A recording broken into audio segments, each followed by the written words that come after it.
Good afternoon. Thanks for joining us. I'm Sharon Yu. Right now, the bodies of two Wisconsin police officers are on the way to Anoka County for autopsies. The officers were shot and killed on Saturday during a traffic stop in Barron County. The officers belong to the Chetek and Cameron Police Departments. The Chetek mayor tells us the community is struggling with the loss of their officer and friend. The people in our town, they love our cops because they know they work hard. They don't make a lot of money doing it. They're public servants, and so to lose one so tragically, it really comes close to home. So.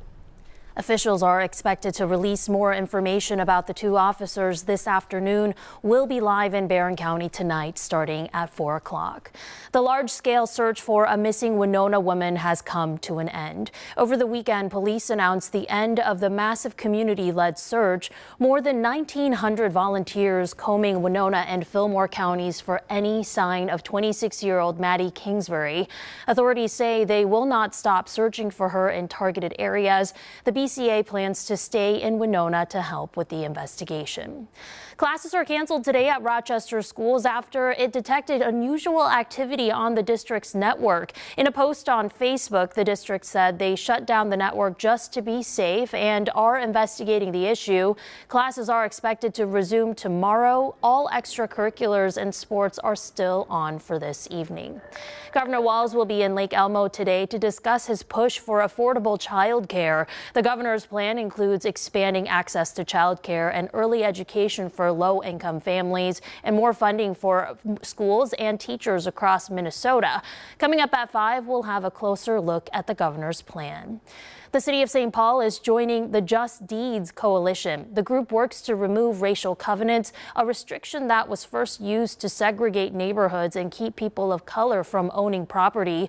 The city is encouraging homeowners to check and see if their property has a racial covenant.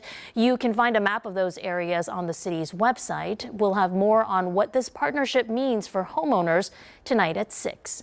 Switching gears now, it is so gorgeous out there. No jacket. It's a good time. Yeah, it's going to be a lovely stretch of weather to actually get outside and get a little vitamin D. You can see, well, actually just off camera here, our fireplace is actually off for the first time, I believe, since like mid-November of last year. But regardless, nice day today. We are already in the 60s, on our way to near 70 for a high temperature. And you can certainly see what the snowpack is doing. It's only 50 in Wilmer and still 47 in Alexandria. That snowpack will continue to melt. These are forecast highs for today. You can see 60s and 50s up in central and northern Minnesota and across southern Minnesota, where there is very little snowpack. We're looking at upper 60s to lower 70s. Even warmer tomorrow as that south breeze starts to kick in. If we don't hit 70 today, we will easily do it tomorrow. 76 degrees for a high temperature.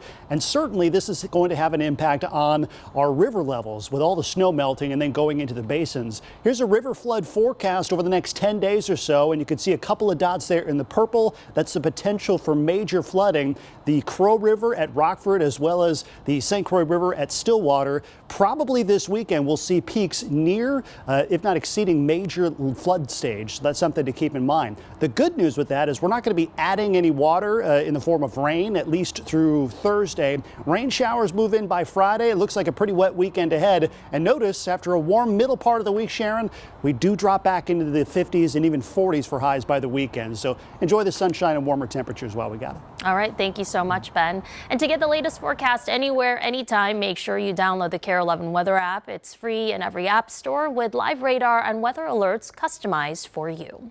The recent roller coaster of temperatures is doing a number on Minnesota roads, and today marks the unofficial start to construction season. We'll show you what to expect from the first round of big projects coming up tonight at 5 o'clock. And of course, spring is here, and along with the construction, the birds are back in town. The snow and ice are finally melting in Loring Park just in time for these gorgeous feathered friends. David Roos shared these photos on our That's So Minnesota Facebook page. Thank you, Dave, for those photos. And thank you for being with us. We'll be back in 30 minutes with more of today's top stories.